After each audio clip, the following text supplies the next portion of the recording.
Hi guys, and welcome back to the Carrot Poker School. This is the final lecture of grade 3 of the final grade of our school.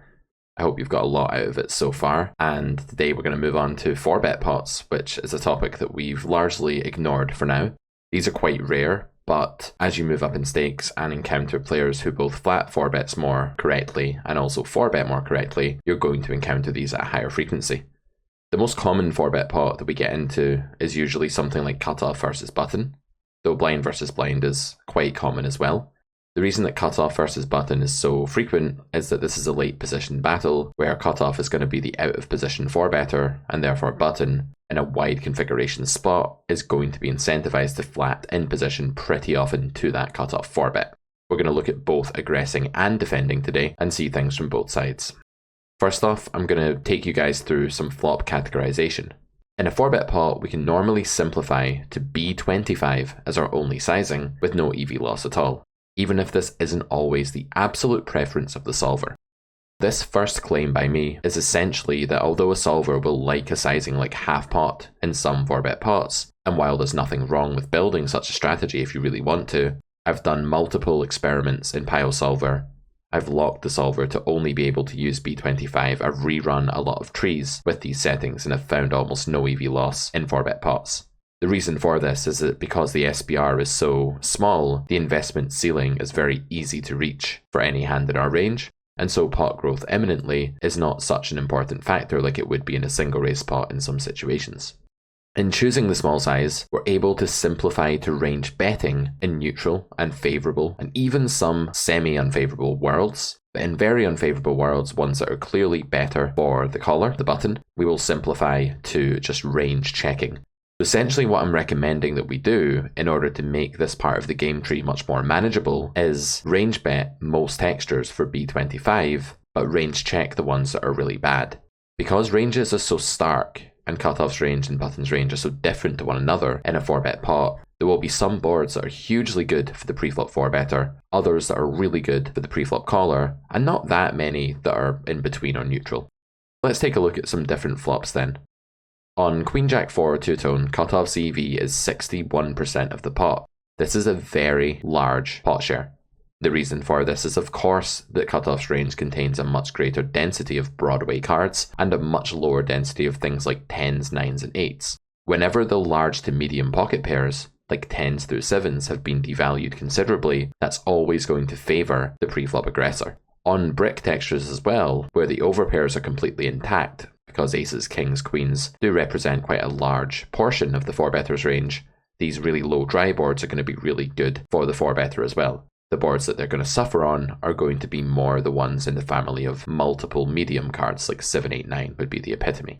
Queen Jack 4, to give you a rough flavour, this simplification idea is not very extreme here, but we're basically taking the solver's raw output, which is to bet 25% of the pot when just given that sizing 80% of the time, and change it to 100. Basically, R25 refers to the strategy, the simplified strategy of range betting this texture. That's definitely how I'd recommend that we play.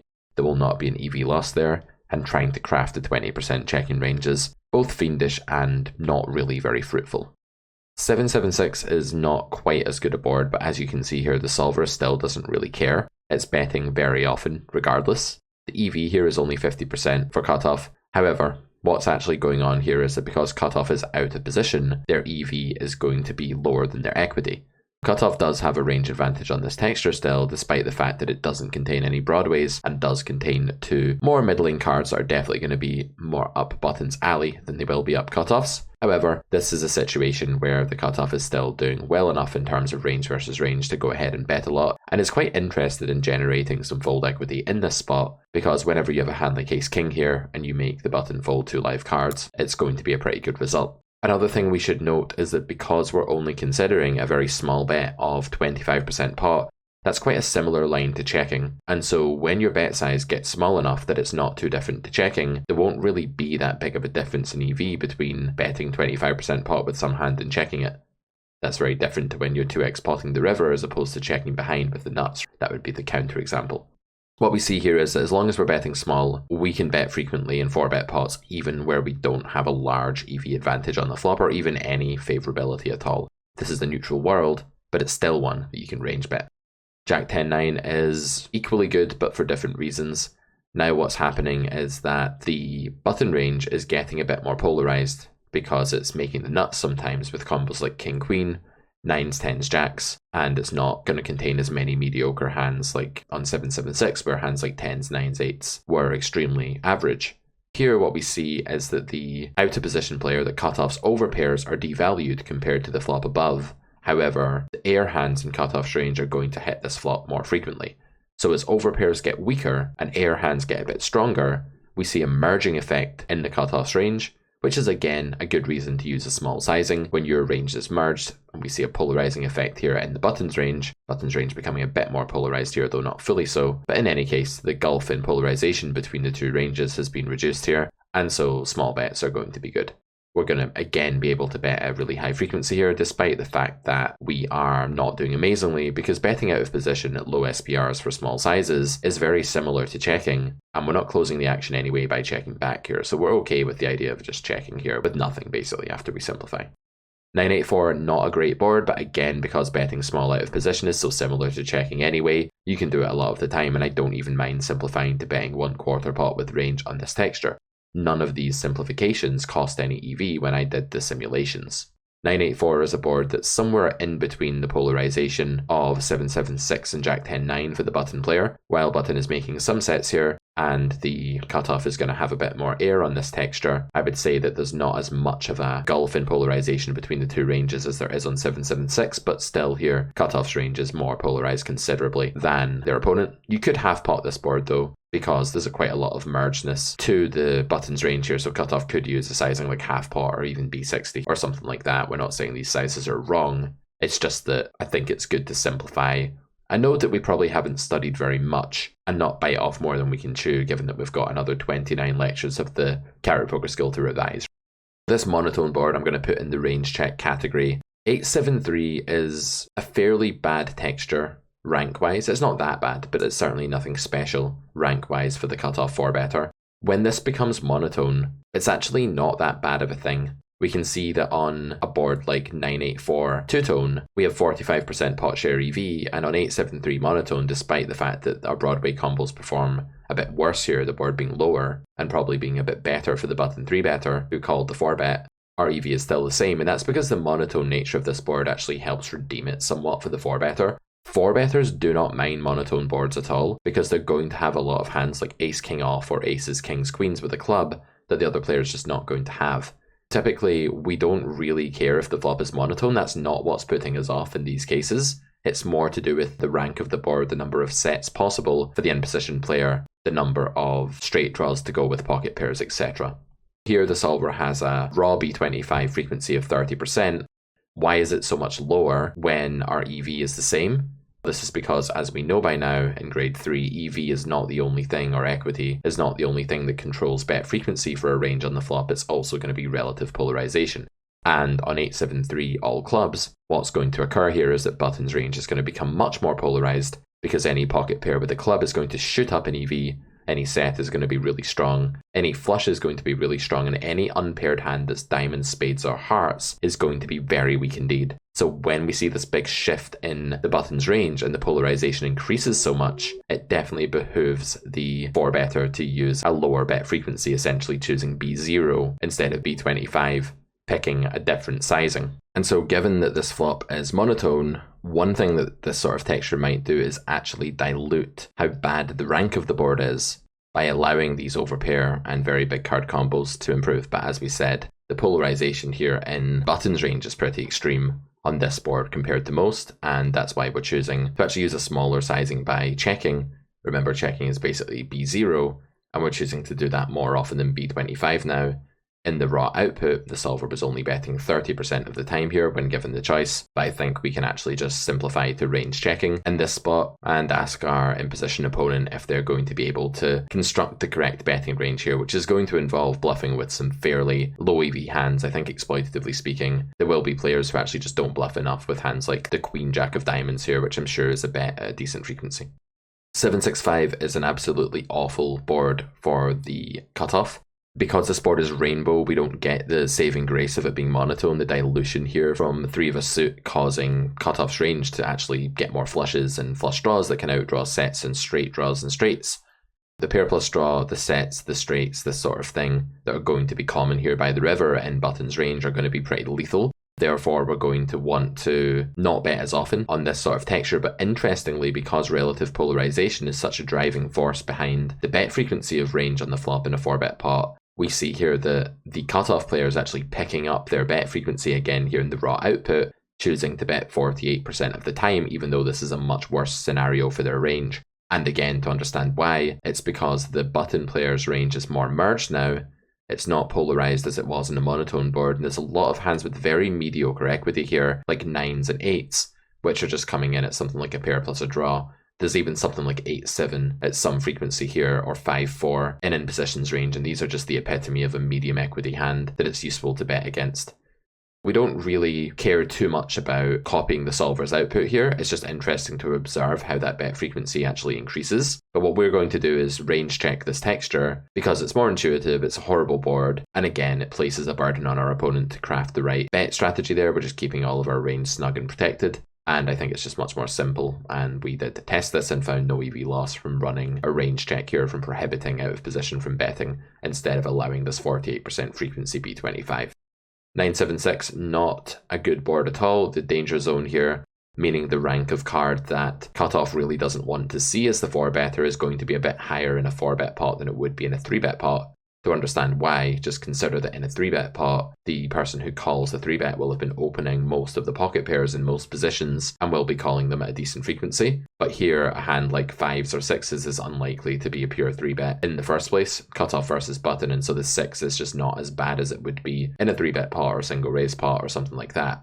When you get a board like 6-5-4, blind versus blind, or under the gun versus big blind or something, it's really bad for the preflop raiser. That board is quite bad here, but 9-7-6 is perhaps even worse because the danger zone is a bit higher up. Hands like 10s, 8s, 9s, 7s are really the bread and butter of Button's range here, and these are obviously extremely powerful on this flop. What this means is that the raw bet frequency is going to go down again, this time because the board is getting worse, and I guess there's a bit more polarization per se in Button's range if they can make 3 sets here instead of 2, or 2.5 sets instead of 1.5, comparing this to the board above. Meaning that 6s and 5s may not be in Button's range all the time, but 7s and 9s will. The closer you get to an 8, a 9, or a 10, the worse these boards get, and as you move up to like Jack and Queen, etc., the sets start to dissipate because of course the button will be jamming those hands at some frequency over the 4-bet. Finally, we have this flop of 10-9-7, so here we have danger zone cards times 3 plus absolute monotoneness, so needless to say the solver is actually on board with range checking now. It's its first choice as a 3% B25 frequency here, because we're combining the factors of this being horrible with 3 danger zone cards, 8s, jacks making straight draws, 10s, 9s and 7s making sets, and then of course the added polarization of the Button's range where any king-queen combo that's not clubs is going to be garbage, but king-queen of clubs, for example, is going to be a monster. When you add an unfavourable texture with lots of danger zone cards to an extremely polarized enemy range, you get a range check output. It's pretty much bread and butter GTO flop play. But a lot of that should be apparent to you already from going through the course. If you ever hear a concept that I say, this should be automatic by now, what I mean is after revising the school and really ingraining it. Of course, if you're just watching this for the first time and you're going to plan to come back and study again, then you may not remember everything. That's totally fine, so don't worry. Don't feel bad if I say, oh, you should know this by now, but you don't. I'm talking more to people who have already revised classes multiple times, which is indeed what I would recommend doing to assimilate this material. I think it's worth throwing this in because this could be the last lecture out of 30 for many of you, and you may have a lot of revising to do. Sorry, your work is not done yet. Anyway, back to the point of today's lecture and turn barrel toolkits. There are 2 simplified turn strategies available to us on nodes where we have c-bet the flop and being called. As we're only going to have a turn barrel opportunity after range betting flop, because we've simplified to either range checking or B33ing the flop with range, or range 25ing the flop, we're going to actually only approach these turn barrel opportunities with all of the range that we reach the flop with. That's kind of simple, and it's another advantage to simplifying to range bet strategies in spots where that doesn't cost EV. We use a B33 turn barrel sizing in a 4-bet pot out of position on most turn cards. That's because the bigger sizing is overkill. Villain's range is especially emerged due to an abundance of draws creating medium equity hands on some textures, and on those we actually want to go bigger and use a B60 despite the low SPR. But normally we want to use B33 because there's still enough polarization in our opponent's range to make that the right sizing to render the maximum number of combos indifferent without overpaying for that indifference. B60 is used on turns, as I say, where range equities run close together. This doesn't happen because there are loads of turn cards that just make the button flop caller loads of really good hands, but rather they make medium equity hands. They make draws, pair plus draws, double flush draws, like the epitome of these spots. The EV loss that we incur by choosing the wrong turn sizing can actually be disastrous in these spots. For example, here's one very common scenario where using a big bet would just be abhorrent. We range bet the flop because this is obviously a fantastic texture for range, and that's what our new framework of either range betting or range checking is telling us to do here. Button calls, and then we have the B33 or check dilemma. On the turn, we're not going to be range betting again unless we get an extremely favourable turn from a low flop, like 8-8 6 king perhaps, but not king 10 6 7. The 7 is more of Button's card, although the good news is the 8s and 7s will be pitching flop at a fair frequency here. However, Button has to defend pretty wide. But I think this card is relatively safe after betting flop. After checking flop, it wouldn't be so great, but we're not checking flop here. We want to use B33 here for a few reasons. Here's one example of why. When we have a medium equity nut potential hand like ace queen, queen jack, etc., we may well incur EV loss by investing too much. Because what happens at low SPRs on kind of wetter textures like this, where we do have some draws and gutters, flush draws, etc. in our range, is that our in-position opponent will begin jamming even though they're in position. The reason they can do this is that the SPR is low and they're not paying much for their protection relative to the very juicy pot that's already been built. If we do go ahead and bet here at all, and we use a big sizing, what happens is that we create a situation where we begin to incentivize jam at a really high frequency because we've put in almost all the money. If we B60 here, our opponent will not be left with very much reinvestment to do. The jam will be just a little bit more than his call. So we have to be careful here, because if we do get jammed on when we're holding a hand that can't really call without just losing tons of EV, and can't really fold without losing tons of EV, because either way the EV is going to get reduced from whatever it is here to 0, that's very bad for a hand that's actually starting with a lot of EV. If you have a hand that doesn't start with much EV at all, this one starts with like 11% pot, if it does the right thing. But if you have a hand that starts with less EV, it's not really much of a shame to go ahead and bet fold that hand. But when you have something in the sort of mediocre equity belt like this, then there's going to be a very big EV loss incurred by betting and then not getting to realize equity in that bloated pot. Sometimes you have to look out for this horrible band of SPR that means that if you bet a mediocre equity hand, you get decimated by jams. If you bet small, it's okay because villain's not incentivized to jam much and they won't jam much. But if you bet bigger, stronger players will jam as one of their main ways of continuing, and that's really going to sting when that jam becomes more frequent. Facing a jam that's really rare isn't something that we should let affect our decision. If villain's jam is only happening 8% of the time, it doesn't really matter that hands like this get decimated when they face it, because it's too rare a scenario to be a big impactful factor in the EV tree per se. However, when that happens more frequently, and we will increase the frequency of it happening by sizing bigger, it becomes worse for hands like this, and a lot worse. Our overall strategy here then is to use a small bet with about 54% frequency, checking the rest of the time. So we basically just have a semi-polarized small bet strategy here where we can slow play certain strong hands, we can fast play others, and we can mix a lot of bet and check with various combos. There'll be a few hands that probably have to bet, but not too many. Most hands will be mixes out of position in spots like this, as we're used to seeing by now. This is a very different spot that we'll come to in a second, but if we just focus on the left-hand board again for now, why did we use a small bet here? One idea is that villain's range is extremely polarized still. If villain has a hand like a set or a king, they're going to be stacking off for the most part in a 4-bet pot by calling down, and they're going to be able to call any size of turn bet with a very profitable EV. However, if they have a hand like gutter or underpair, they're going to already be indifferent to a B33, meaning that they can profitably call it. Therefore, in a dry texture like this, if we size up and jam, and there's this fallacy called the neatness fallacy where humans get obsessed with making everything what they call geometric, even though I'm told by a mathematician student of mine that that's the wrong term to use to describe this situation. But the main point here is that if you go huge, just because it's neat and it puts the rest of the money in now, back in the day we used to talk about a 2-street game, let's make it a 2-street game because it's simple and it's neat and we don't really understand poker theory. The problem with that is that you just overpay dramatically against king queen. You don't get any fold equity against that hand. You don't make it indifferent even when you go big. And why have you had to go bigger against villain's folding range? It was folding to b33, or at least it was indifferent to b33. It doesn't really matter whether villain folds or not when you b33 here and they have an indifferent hand. What matters is that they are indifferent because you're making their EV 0 and therefore maximizing your own EV in a zero-sum game. Onto the right-hand side, this is where the indifference point comes at a larger sizing. Because now, if you go for a bet like b33, what happens is that villain is no longer indifferent with really any of their range, apart from maybe a few weird combos. If you were to bet 1/3 pot here, all of the pair plus straw hands, all of the pocket pairs, set, flush straw, etc. are nowhere near indifferent, they can just call. When the turn is like this, the only way to start to reduce meaningful amounts of villain's range to 0 EV is to use a larger bet size. Villain's range is really merged here, and so Clark's theorem dictates that we bet large to create indifference.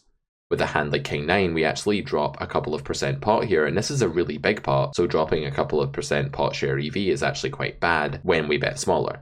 If we get jammed on here, c'est la vie, we just have to call it off with the King 9 of spades. It's not the end of the world. There's very little money left here. By b60ing, we are essentially saying that with the majority of our bet range, we're going to call. So when we're value betting, we're going to call off the rest, and when we're bluffing, we're often going to call off the rest if we have a lot of redraw. There will be some bet fold range that we'll talk about in a minute when we look at these two situations in a bit more detail. But don't worry about the fact that you've left a little bit of money remaining that villain can jam and you have to call. It's not really that different to if you shoved. And I think playing shove is pretty reasonable on the right hand side as well.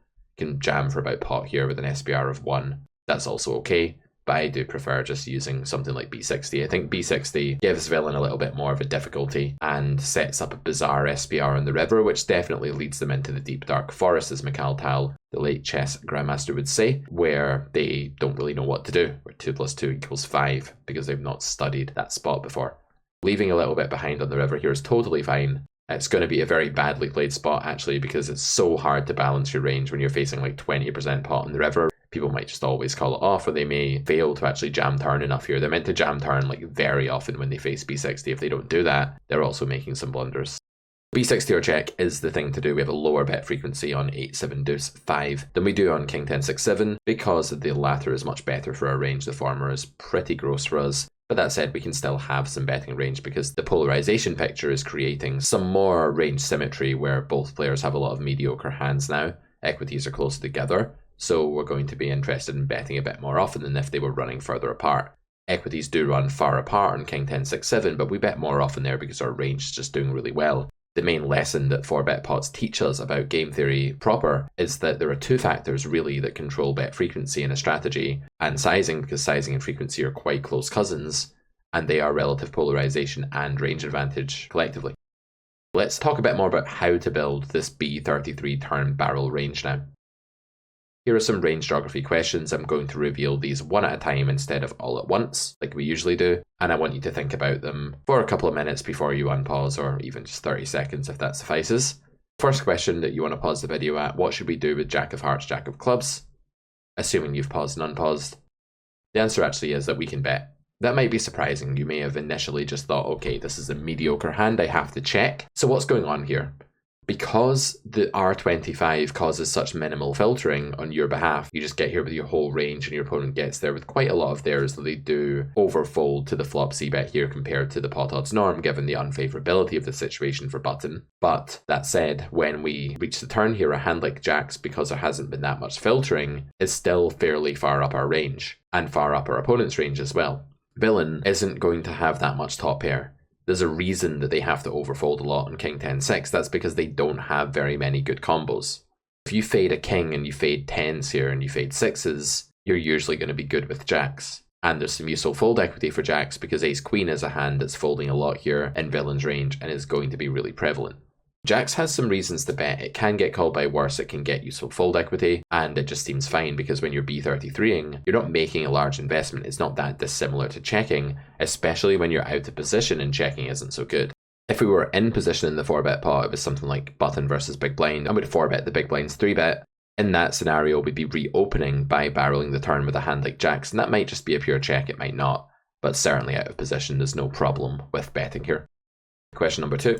What are our highest frequency bluffs? Assuming that you're ready, The answer is things like this. These hands have that magical and perfect combination of frailty, meaning if they check, they don't have a fantastic way of continuing, and they don't have much showdown value, and therefore benefit a ton from fold equity. Queen high is about as bad a hand as you'll ever have in a 4-bet pot here in terms of showdown value, and you have too much going on to check fold. Whenever you have this frail hand that's doing really well and it's got too much going on to check fold, you end up betting. Although, if we look at the EV, there's only a few % pot in this, so I wouldn't obsess over this with this hand, but yeah, it's a common pattern we've seen before in 3-bet and single raise pots alike. Question 3, do we have any mandatory value bets? The answer is, if you're ready, if unpaused, yes, but not many. One example is pocket kings. What this hand is going to do is just unblock many combos like ace queen that it's useful to bet against, and of course, weaker hands that are calling. The idea is that this hand isn't one that you want to slow play because it doesn't make sense to think of these blockers as polarizing. Villain is not going to be betting more often when you check, when you hold this hand. In fact, he's going to be betting less often because their range is going to be more condensed. You're blocking the top of somebody's range, their range moves away from value betting. That means that they have mediocre hands that are interested in realizing equity and checking, like ace queen, pocket nines, etc., like 10x a bit more often, so you actually want to go ahead and bet with the kings. There aren't too many mandatory value bets here. You can definitely slow play a lot of your good hands here, especially if you have a combo like aces, which is going to block ace queen, the main live hand in villain's range. Do we have a checking median, meaning a portion of our range that's so mediocre that we have to check it, even though we've not filtered much and we can just B33 as our sizing? And we're out of position, which is not a big deal. We can bet a lot out of position because checking's not such a good alternative. What do you think? Pause the video. If you're ready, the answer is we do, but it's a bit weird.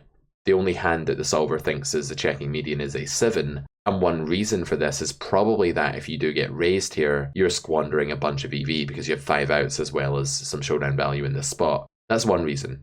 Also though, the hand is just incredibly mediocre. What do our lowest EV air hands do? If you imagine having like some horrible suited ace that doesn't have a flush draw here, what does it do?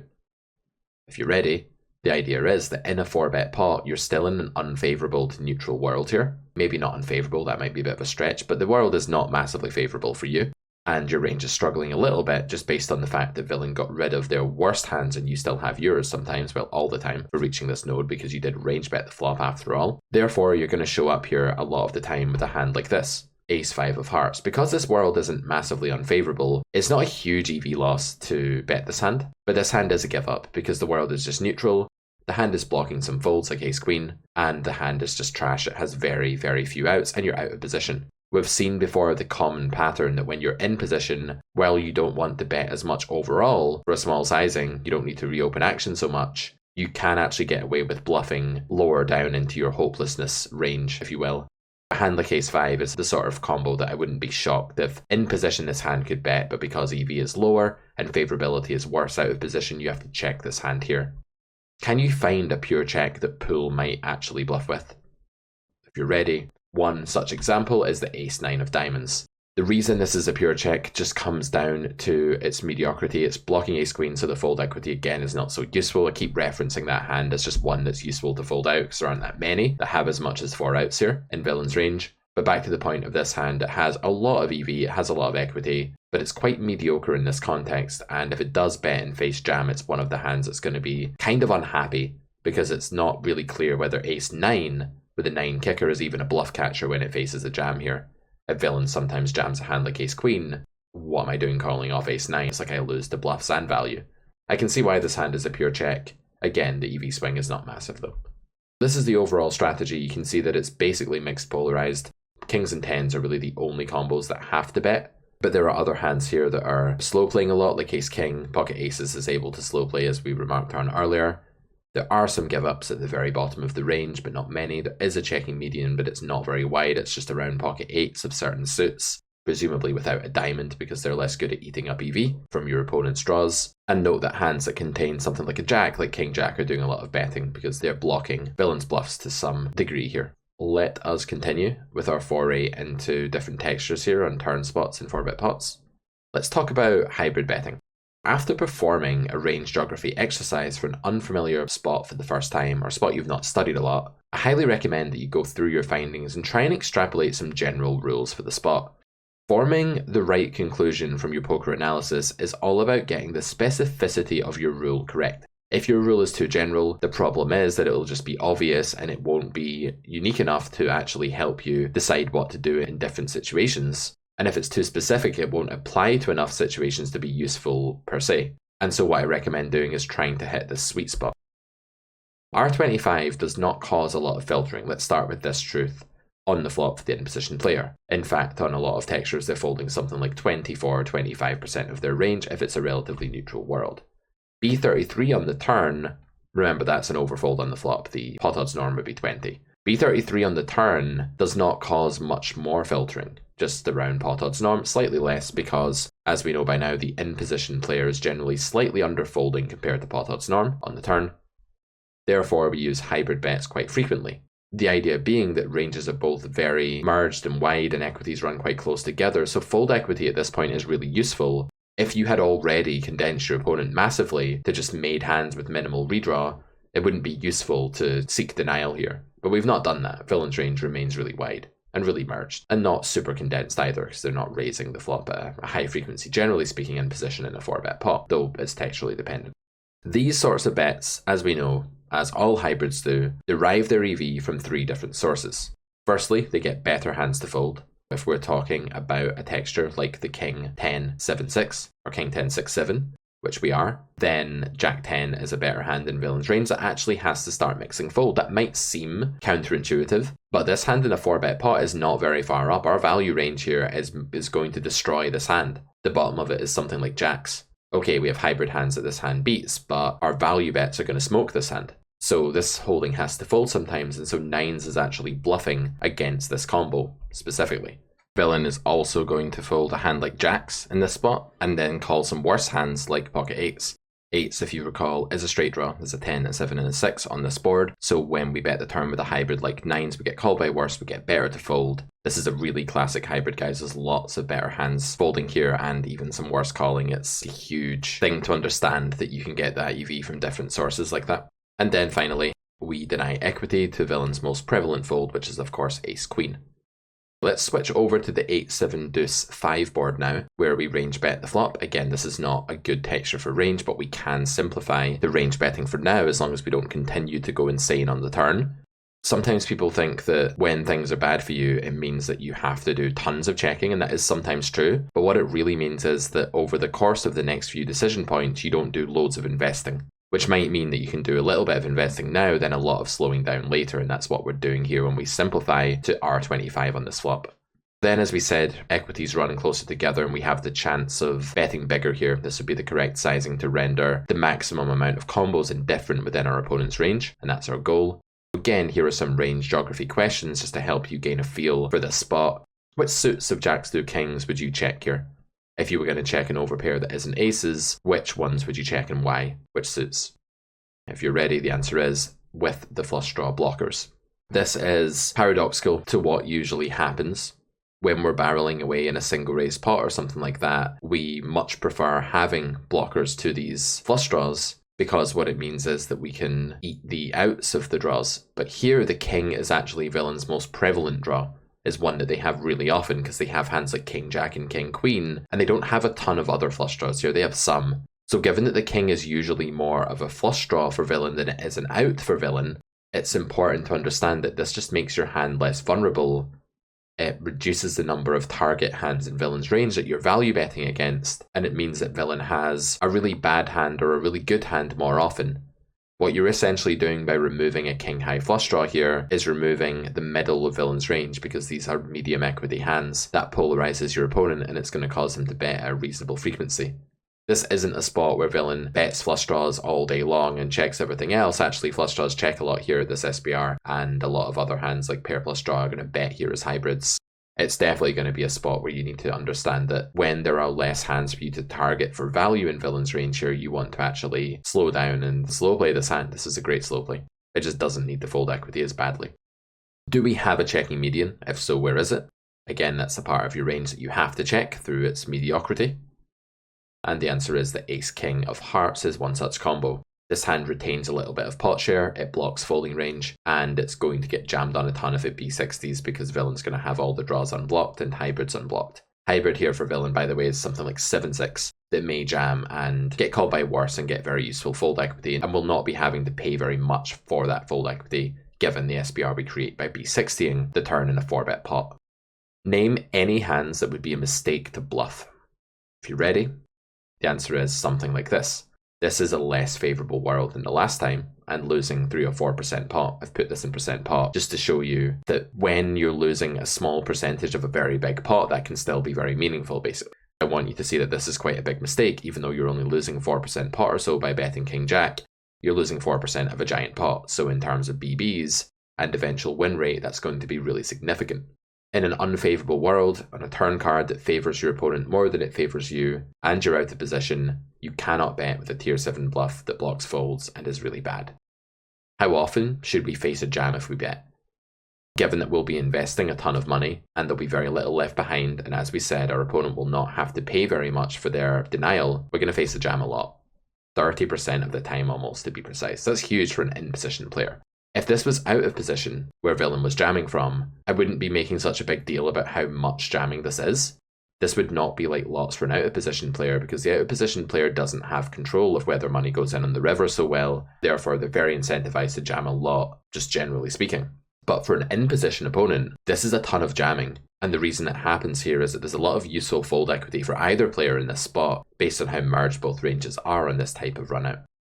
Name a hand you could bet fold to the B25 jam. When Villain jams here, it's only going to be for another 25% pot. 25% that is of the new pot that they create after calling, and then they put the rest in. That's the B25, the raise part of their investment. Don't confuse that with the call part, which isn't actually a reinvestment. It's just making it up to the amount that they need to before they can bet again. So what could you bet fold? We know we can't bluff hands like King Jack of diamonds because their blockers are horrible and they don't have enough going on. We're going to have better pair draw, maybe an ace or something. We're going to have blockers to the flush draws. Hand that we actually bet fold is the green and black ace jack, which is one that has the right removal to increase our fold equity on the turn, and is doing a bit better by dominating hands like the King Jack of clubs, at least by rank. Therefore, this hand does a bit better than the King Jack of diamonds. It's allowed to bet in the first place, but clearly it can consider bluff catching. It's not even really a bluff catcher, so we can't call it off. You may notice, though, that we're only losing 5% of the pot if we do call it off. That's just how absurdly small Villain sizing is. There's almost nothing left for us to pay. But this is exactly what we should be doing. We should be very rarely folding to a B25 jam, or an R25, we could call it. We should be bet calling all of our value bets and the majority of our bluffs as well that have enough EV. There'll just be a few anomaly hands like this which don't. If we check the ace-10 of clubs, what should we do versus a B33 from our opponent? If you're ready for the answer, we should shove. The idea again is that equities run close together. We don't have control over whether money goes in by calling and then procedurally checking river, and I've actually disabled the solver's donk jam recourse here, which is going to affect things. If you give the solver the chance to donk jam the river, it feels a bit less strongly about this, but I believe it would still jam this hand. Pretty sure it would. And what we're doing is paying very little for some very useful fold equity. I wouldn't even be shocked if we got called by a worse hand sometimes at this SPR, like the King Queen of Spades. If that bets in the first place, that is. Here's our overall strategy, going for the B60 when we do bet, using a mixed polarized strategy where we can slow play some of our overpairs and indeed want to protect that checking range. The more vulnerable the overpair by and large, the more often we're betting. If you look at jacks, when we get down to 10s, it's just a thinner value bet, so it does less betting again. Jacks is essentially the sweet spot here, where our overpair is good enough to always be winning against another overpair, but vulnerable enough that it wants to bet frequently. When we have a hand like King Jack or King 10 or Ace 10, we need to have the draw to bluff because we're out of position in an unfavourable world, so we're looking to bluff tier 5 and tier 6 and not tier 7. Our median is around Ace King Ace Queen, and also we slow play some combos here like 8s, 7s, etc. because they're just basically monsters. And what we tend to say as a rule in 3-bet pots is that very often at very low SPRs like this, we want to slow play the more nutty hands in our range and actually fast play the less nutty ones. And that's due to how stable / vulnerable those two hand groups are respectively. Remember to check, do not be a buffalo. I'll explain that in a second. If we don't check enough draws and overpairs on the turn, we will be sitting ducks to a strategy of R25 from the in-position player. The animal imagery here is absolutely exceptional. We're just non-stop with it today. The expected EV for cutoff on the turn can only be reached if we're allowed to realize equity with the bottom of our range. If this ceases to be possible, we're going to get brutalized in these spots. Basically, what we're saying here is that On the turn, if you check a completely unprotected range, having just R25'd at the flop, then you're going to allow your opponent to bet everything and anything for denial and have no downside, no repercussion. So you have to remember to protect this checking range. Many good regulars will expect from their weaker foes to face underprotected checking ranges from the out-of-position player in such spots, and they will be ready to pounce on these weaknesses. As we can see, the overpairs are doing a ton of checking. We've zoomed in now on this region, and we're seeing that the more vulnerable the overpair, the more often it bets, but also the weaker it gets, the less often it bets when it gets down to a hand that's no longer kind of nutty as overpairs go. The good reg is waiting to pounce on the underprotected checking range here. The bad reg is checking with terrible hands in a really weak range because, look at his face, look at the face of this buffalo. He's just staring at the two flush draws. Buffaloes aren't very bright. They're not very good at cards. They're very likely just to see flush draws and be like, okay, I have to bet my kings again. This is a very common reaction for players below a certain standard. And if you started off at grade 1 and you felt that was a good standard for you, but you've gone all the way bravely through to grade 3, which is admirable, you might do this. If you're a stronger player, you probably don't do this anymore because we do grow out of this at some point. We all reach a point in our career where we stop being buffalo. However, an important concept here is just that it's very, very natural for a human to fall into this trap. Remember to mix at low SPRs. You're not in a hurry. Villain will reopen here a lot anyway for a small bet. If you can check jam, as we've always said in the school, you don't necessarily have to bet. There are some exceptions, which is why I'm being cagey with my word choice there, but you usually don't have to bet. When we're defending against B25s, let's switch the shoe onto the other foot now and look at being the caller of the 4bet, the button. When we're defending against B25s on unfavourable boards for us, we're going to call fairly wide, but we're never going to raise. When I say fairly wide, we're obviously still going to be overfolding to pot odds norm, but out of position we fold more than that. So in position we don't overfold to pot odds norm as much as you would think, as we saw back in lecture 5 of grade 2, I believe. Even on horrible flops, with position on our side, we need to defend near to pot odds norm. It's very easy to overfold here. Relative to equilibrium, I mean, not relative to pot odds norm. That's something you should do. Remember, there's two types of overfolding. There's overfolding your range compared to what the solver thinks you should do, which is bad unless you have an exploitative read that justifies it. And then there's just overfolding to the mathematical pot odds norm value, which is often warranted in GTO. Here are some helpful tips for playing optimally in this really gross situation where you flat a 4bet and then face the typical range 25 on King 10-6. Mix defend with hands that make you sick. This is a pretty good rule. Pocket 8s is a hand that looks disgusting. It's very natural to fold this all of the time, but many hands in villain's range are just unmade at this point still. You have to remember that a 4-better, while they do really well on King 10-6 with their value region, their ace-5 and ace-4 hands here are absolute garbage. So they have some really bad hands. They also have ace-jack, ace-queen at quite a high frequency. Mix defend with underpairs. Being in position makes this allowed. If you're out of position, you probably just have to pure fold these hands. Raise nothing. You don't really have a value range, and the urgency here is about as low as I've ever seen it in any spot in the game tree. Again, the factors that affect urgency are going to be SPR, position, the amount of polarization in your range, how often your opponent's going to aggress later. All of these things point towards slow playing here, because cutoff is going to be barreling the turn a lot. You're in position, so even if they don't, you can ensure pot growth. And of course, you can just make a lot of money by the river by playing passively here. And reopening can be a massive error. Look how bad it would be if you reopened with ace-jack of hearts here and actually raised. You'd be ditching 14% of a giant pot. That's a lot of chips. That's like win rate destroying kind of blundering going on there.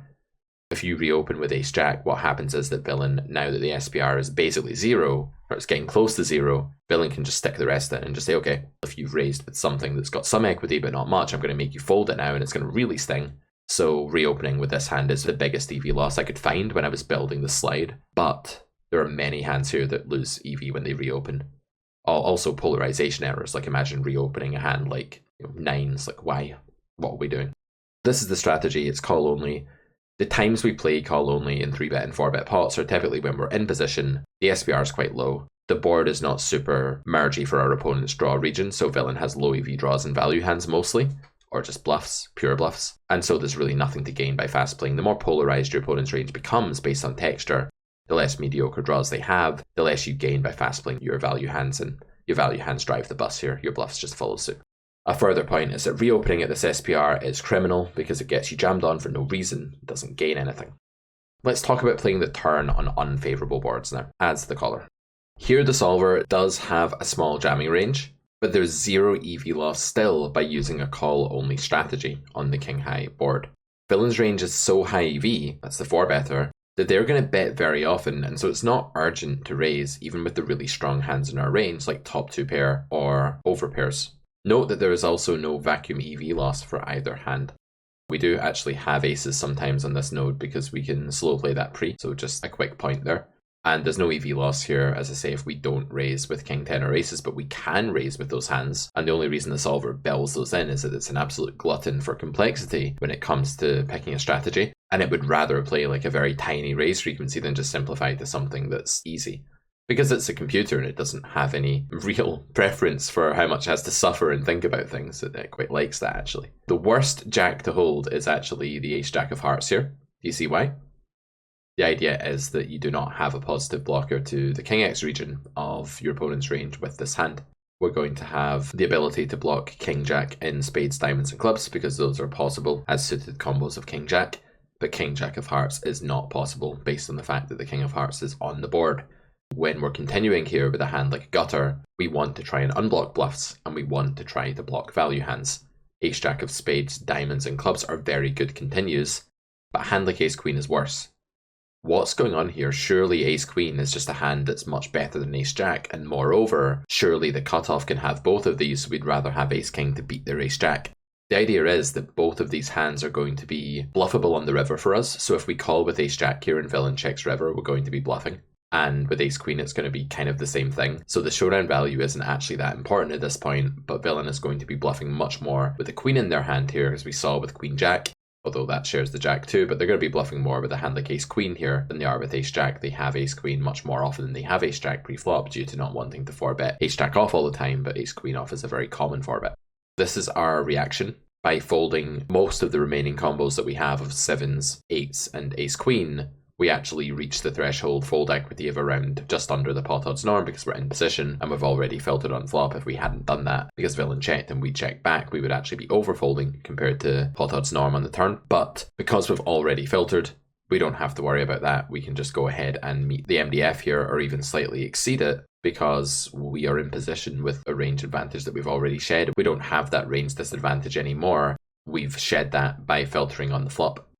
Defending versus B25 on favourable boards for us. Let's meet the 10% rule. When we're in position in a 4-bet pot facing a B25 on a neutral to favourable flop for our range, and this in practice will often be an R25, remember, villain may well be just range betting these spots. 10% is a good estimate as long as we have position as to how often we should be folding. There is actually no hand on this flop for button that's going to suffer an EV loss here by folding to B25. Notice I've changed the colour and removed the R from the bet here because I'm going to assume that this is us playing against Pile Solver's betting range and not playing against our simplified bet everything strategy that we recommended for flops like this earlier. Even though Queen Jack of Hearts is basically pure folding, it's only doing that as a balanced consideration to make the strategy less exploitable. It's not doing that because it thinks it's bad to call. EV of calling this hand is totally fine. Why is this? 1, you have a lot of fold equity later, because this is just a situation that's good for your range. 2, you're always going to have some live pair draw here and backdoor straight draw. But most importantly, villains just bet very small and you're in position. There's not a lot going on other than that. Those are the main important 2 factors. When we look at our overall defense strategy, it's extremely counterintuitive. We are folding 10% here, so the 10% rule seems to do well on this board. And as you can see, population, by and large, is going to massively overfold this situation relative to the GTO fold frequency.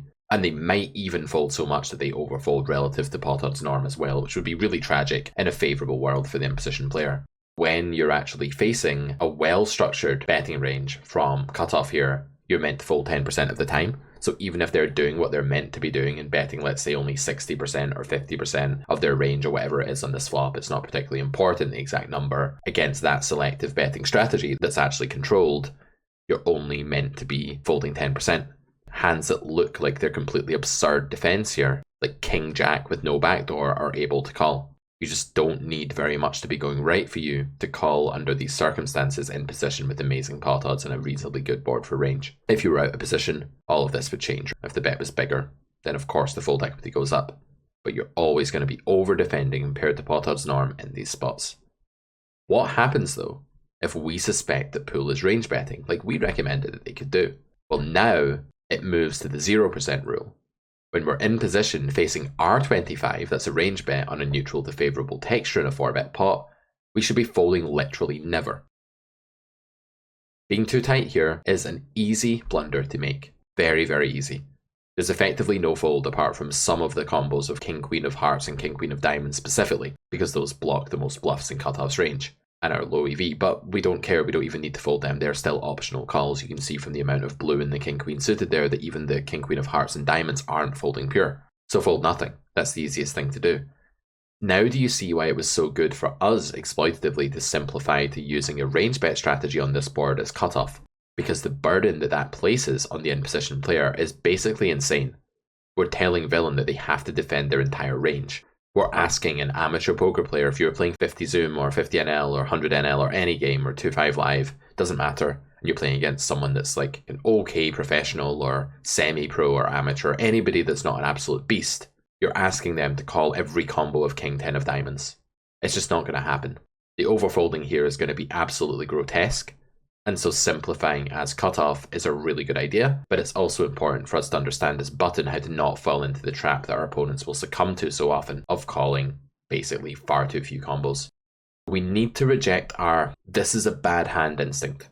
Because humans are such visual processors, because we tend to act on what we see before we get into a fully cognitive and intentional thought process many times, we end up just looking at something gross like the King Jack of Hearts. We see that we have no pair, not much showdown value, no backdoor draws really, apart from some terrible backdoor 4 straight draw with the Jack, and we just muck the hand because we don't consider the position, how strong our range is, the things that are actually less staring you in the face.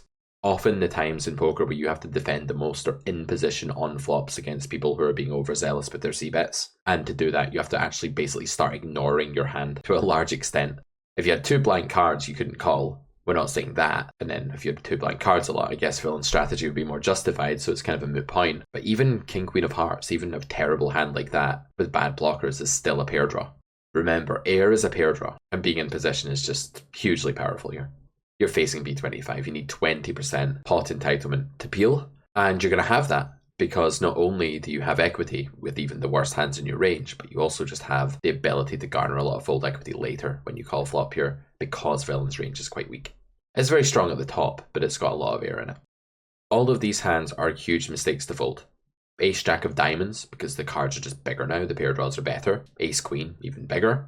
And Ace 4 even, with backdoor straight draws on the other side. You just cannot be folding this hand.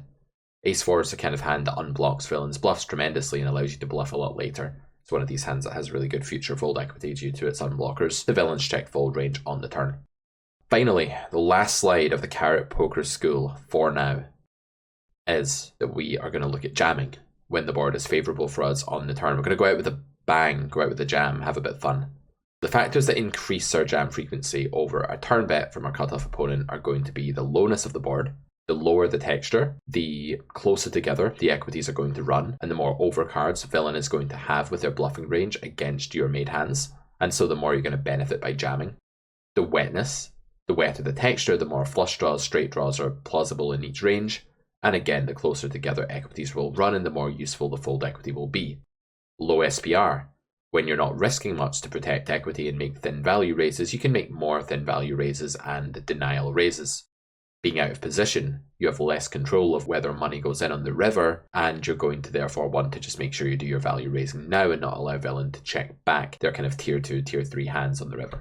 Here we have the spot where we're in position, so that one isn't going to apply here. But the other ones are. 3 of our 4 factors are present here. It's no surprise that we do a ton of jamming. This is a low board, it's wet, the SPR is low. Even though we're in position, we still shove a lot. The way to understand this, if you're uncomfortable jamming here with some kind of pair, like let's say pocket 10s, pocket jacks, something like this. If you're worried about getting stacked by an overpair, well that's going to happen if you call as well most of the time. So by shoving, you don't really incur much more pain than if you just call and then call river.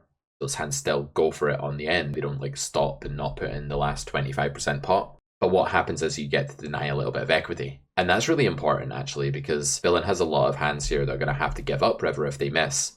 but we'll have to like call it off with basically nothing on the turn or fold like the ace of spades, jack of clubs that we looked at earlier. This is important, assessing these four variables whenever you're considering jamming. This is the overall strategy. We can see that jacks, tens, nines are just very standard shrug your shoulders and jam type hands. If you're losing, you're losing, but the optimal way of investing now is often to just put the rest in. And there are some semi-bluff jams going on here as well, draws of various natures. Even aces, which is a super stable hand that you might think is a pure call, can still just jam and rush the final amount of value. In position, it's less urgent that it does that, of course, than out of position, but it still can because the SPR is just so tiny now. The SPR is literally nothing. Always pay attention to SPR. Solvers will pay attention to SPR. That's all they care about. They don't care about absolute big blinds or chips or buy-ins for your stake or how much you can buy with your winnings. They care about the stacked pot, the risk reward. That's the essence of poker. I hope this 4-bet pot lecture has taught you a lot of things. It's definitely brought up quite a few concepts that we've not really touched on much before. And it's also ingrained some concepts that we have talked about before. The thing to do now is get revising the grade 3 course because you're going to take the exam if you want to. No pressure. And once you're ready, go to the grade 3 exam feedback video and see how you got on. Have a look at what I think of the spots and see me go through the sims for those spots. You are allowed to use your solver in the exam because it doesn't ask you what to do. It asks you why things are happening. It asks you to explain solver output so you're not cheating by using a solver. Hope you've enjoyed the Carrot Poker School. Leave me a review somewhere. Let me know what you think. And check back at carrotcorner.com for lots more courses in the future. From late 2022, we expect a new course to come out. And then after that in 2023, 2024, who knows? There are things in the pipeline. So keep looking at our store on Carrot Corner and see what you can find. Okay guys, this has been Pete Clark. Been a pleasure teaching you this grade 3 course, and I will see you for the exam feedback. Good luck on the exam, and bye for now.